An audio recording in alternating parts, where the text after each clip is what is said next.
मैं हूँ रावण, जिसको तुम जलाने से पूर्व ऐसे देखते हो जैसे मुझे जलाकर तुम श्री राम बन गए हो। देखो कितना खुश हो रहे हो। मुझको जलाने वालों, तुम मुझको जला न सकोगे। श्री राम तुम बन पाओगे नहीं, और रावण एकमात्र मैं हूँ। बोलो हर हर महादेव। कुछ लोग मुझे बुरा कहते हैं, कुछ लोग मुझे अच्छा, पर क्या तुम मुझे जानते हो मैं कैसा हूँ?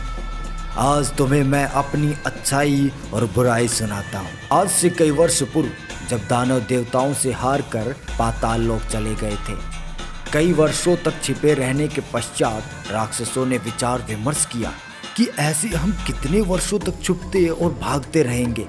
नहीं, अब हमें शक्तिशाली होना पड़ेगा और अपनी ताकत और राज्य पुण्य हासिल करना पड़ेगा। तो राक्षसों ने निष्कर्ष निकाला कि हमें भी हमारे कुल में एक दिव्य पुत्र की आवश्यकता है, और इसी वजह से कन्या कैकसी को ऋषि विश्वा के पास भेजा।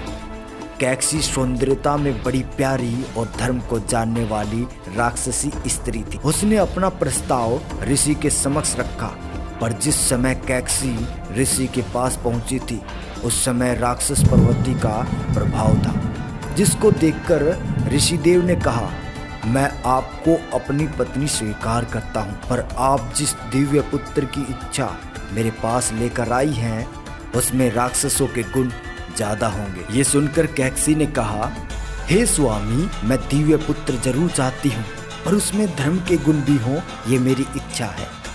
इसको सुनकर ऋषि विश्वा ने कहा, हे देवी, आपको अंतिम पुत्र जो पैदा होगा उसमें धर्म के गुण भी होंगे। और ऐसा ही हुआ। कैकसी को 4 पुत्र पैदा हुए, रावण, कुंभकर्ण, शूर्पणखा, विभीषण। विभीषण जो धर्म को जानने वाला था। और जन्म के पश्चात बहुत कम उम्र में ही रावण ने अपने वेद और शास्त्रों का ज्ञान प्राप्त कर लिया। बाल उम्र में ही रावण ने अपनी शिक्षा पूर्ण कर ली थी, और उसके बाद कई वर्षों तक ब्रह्मा जी की तपस्या की, जिससे प्रसन्न होकर भगवान ब्रह्मा प्रकट हुए और रावण को कहा, मांगो पुत्र, तुम हमसे क्या वरदान मांगना चाहते हो? रावण ने कहा, हे भगवान, मैं आपसे अमरता का वरदान चाहता हूँ। इसको सुनकर ब्रह्मा जी बोले, नहीं पुत्र, मैं तुमको ऐसा वरदान नहीं दे सकता, तुम मुझसे कुछ और मांग सकते हो। तो रावण ने कहा, मुझे मनुष्य और वानरों को छोड़कर कोई भी ना मार सके, ऐसा वरदान दीजिए।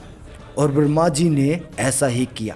रावण वानरों और मनुष्य को तुच्छ मानता था, जो उसका कुछ भी नहीं बिगाड़ सकते थे, पर भगवान श्री राम ने मनुष्य रूप में ही वानरों के साथ मिलकर रावण का सर्वनाश किया। देखा जाए तो रावण कितना ही राक्षस तो क्यों न हो, उसके गुणों को विस्मृत नहीं किया जा सकता।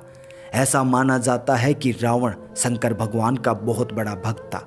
वह महातेजस्वी, प्रतापी, पराक्रमी, रूपवान तथा विद्वान था। स्वयं प्रभु श्री राम रावण को देखकर कहते हैं कि रूप, सौंदर्य, धैर्य, कांति तथा सर्व लक्षण युक्त होने पर भी यदि रावण में अधर्म बलवान न होता तो यह देवलोक का स्वामी भी बन जाता। रावण दुष्ट था, पापी था। शास्त्रों के अनुसार रावण किसी भी स्त्री को छू नहीं सकता था बगैर उसकी इच्छा के। अगर वह ऐसा करता तो वह जलकर भस्म हो जाता। इसी कारण से रावण ने कभी भी सीता को नहीं छुआ।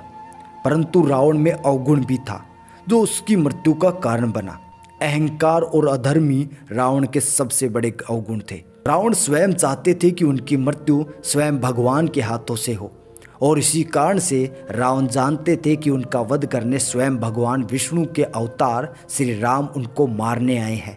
रावण कहते हैं, यदि स्वयं भगवान ने अवतार लिया है तो मैं जाकर उनसे हठ पूर्वक वैर करूंगा और प्रभु के बाण आघात से प्राण त्याग कर भव्य बंधन से मुक्त हो जाऊंगा। इसी के साथ हमारी यह कहानी अंतिम चरण में पहुंचती है, जहां मैं 2 पंक्तियां कहूंगा। शूर्पणखा बनी बहाना, सीता अरण दिखावा था।